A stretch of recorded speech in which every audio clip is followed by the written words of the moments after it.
bird nest inspection.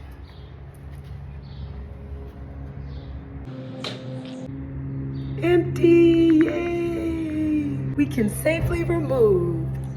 So we just made sure the nest was inactive. There's no eggs, there's no birds, but it still could be carrying lots of things we don't want on us. You know, there's parasites, there's bird mites, there's just all kind of stuff. So we got to disinfect the area, and I got to put some clothes on to protect this amazing pink Goins pest control shirt that I have.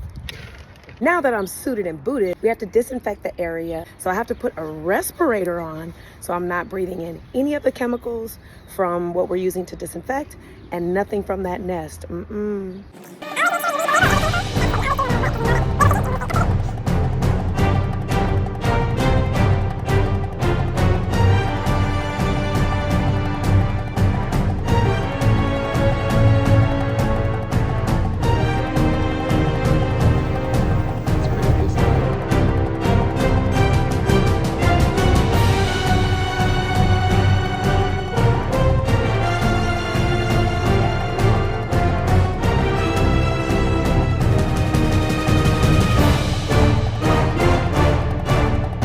Bird nest removed. It was a success. I want them to nest somewhere else that's safer for them. Yay.